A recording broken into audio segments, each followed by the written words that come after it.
So many persons have encounters, but the major problem is sustaining these particular encounters that are gotten from the secret place in order to bet positive results. In this particular video, I'll be teaching you how to sustain your God-given encounters if you must bet positive results. But if you have not subscribed, do it to subscribe, to like, to share, and comment on this particular video so that other persons can also see this video and be blessed just like you'll be blessed. How do you sustain these God-given encounters you get from the secret place?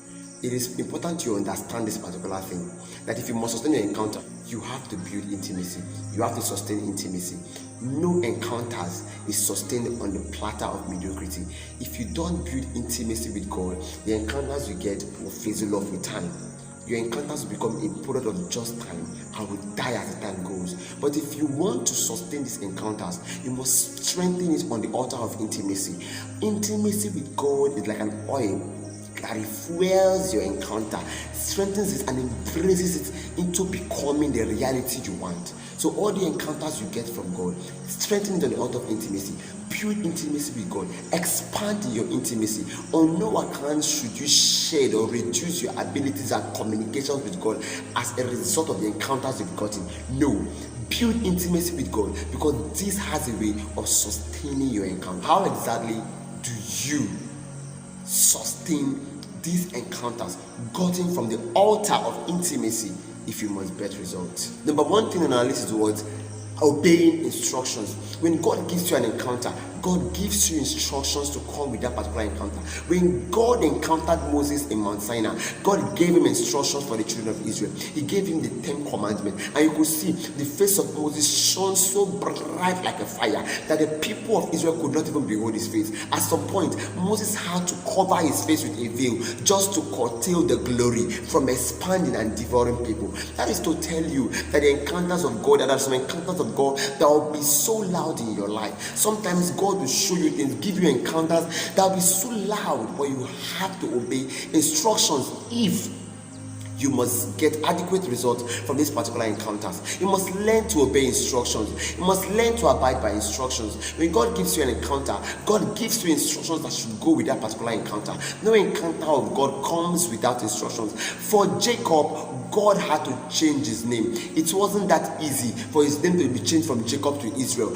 Jacob is a name that he was born with, a name that he was recognized with, but God changed it within a twinkling of an eye. That is a change of identity within a twinkling of an eye. He had to also prepare and make peace with his brethren. That is to tell you that every single encounter must come with an instruction, and you are the person that have encountered that particular dimension. If you must bask in that dimension, if you must glory in that dimension, if you must expand in that dimension, then you must learn to what? Be obedient to the instructions of the Father, the instructions of divine that comes with that particular encounter. The reason why most persons encounter God, encounter different dimensions of God, and then at the end of the day, it begins to go down, it begins to shake, it begins to shatter.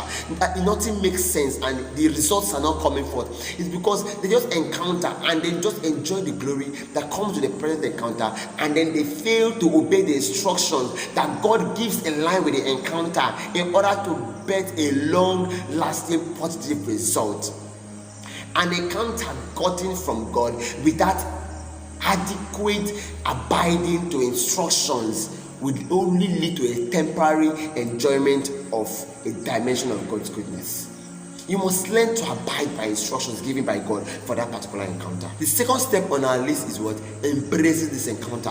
What do I mean by embracing this encounter? When God has given you an instruction about this particular encounter, the next thing was to embrace it. Most of us do not embrace it, but I'll tell you how to. In the book of Luke chapter 1 verse 38, when Virgin Mary encountered the angel that told him, "Hail Mary, blessed are thee among women, but yet you shall conceive and bear a son." What was her statement? Exactly in verse 38. And Mary said, "Behold the handmaid of the Lord, be unto me according to thy word." See, she shed away every other way. She had doubt too, but at some point she shed them all out. She was like, "I embrace the thing. Be unto me according to thy word." The reason why most of you do not have a long-lasting testimony from your encounters is what? Because you do not embrace it. When Mary made the decision of and saying, "Be unto me according to the word. She embraced this particular encounter, and that gave her the reality that should come with the encounter.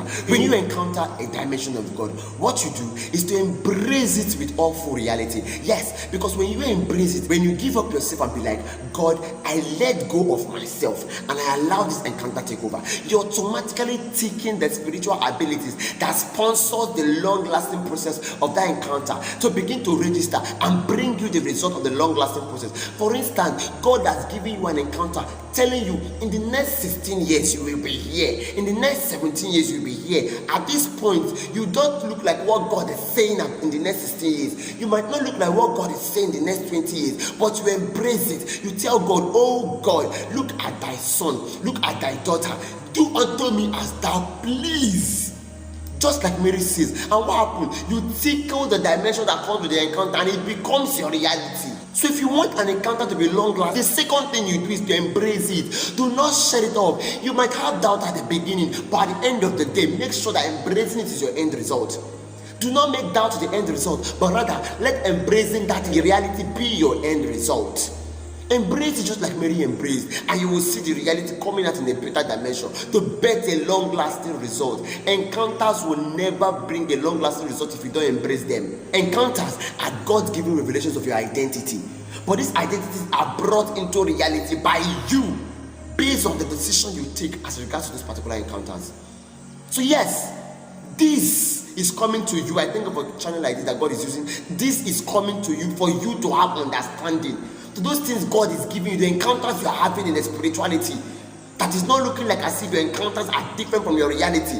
It is because you have to come to a particular understanding to embrace them before this reality will be bent. The third thing on our list is the act of faith in line with the encounter. This step is very, very important. Now, Anna was in search of a child. Anna was in search of a child for so many years. She made the decision that she was going to give God her child when it is born. What happened? 1 Samuel chapter 1 verse 24. Anna, after praying, and it seemed like she was a drunk to Elijah, she gave that child back to God. Not because she was expecting more children to come from the act of faith. See, sometimes faith is the substance of things hoped for, evidence of things not seen.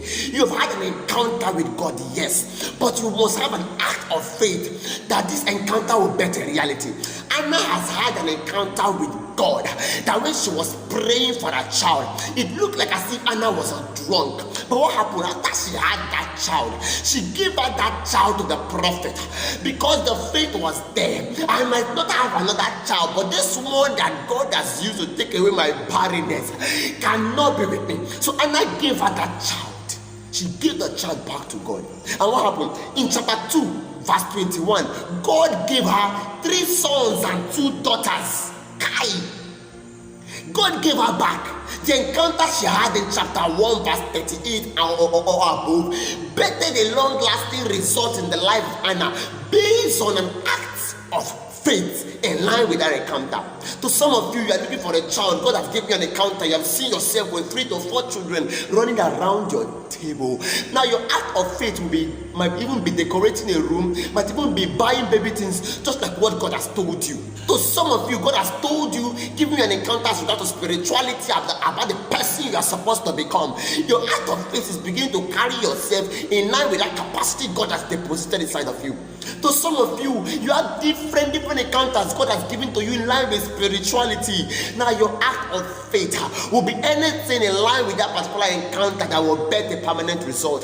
The result might not look like it when you are starting. When Anna started, it sounded insane to people who did not understand. But Anna realized that it wasn't in my own abilities to birth this child, and it will not be my own ability to continue the breakthroughs that brought about this child. And that's what happened when she gave that child by an act of faith. What happened?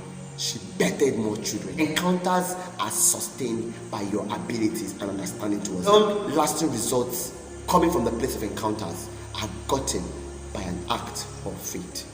You must learn to exercise faith in line with your encounter. You must learn to establish them in line with your encounter. And believe me, if you have encountered God in different aspects of your life, whatsoever encounters you might have been having, try these things out and trust me, it will bet a long-lasting result through the help of God. Thank you so much for watching this very amazing video. I want to believe this video blessed your life, touched you, helped you, strengthened you. But please, if you're not subscribed, do it to subscribe, like, share, comment on this particular video so that you'll be notified of all amazing videos I post per week. And other persons will see this video and be blessed just like you are blessed.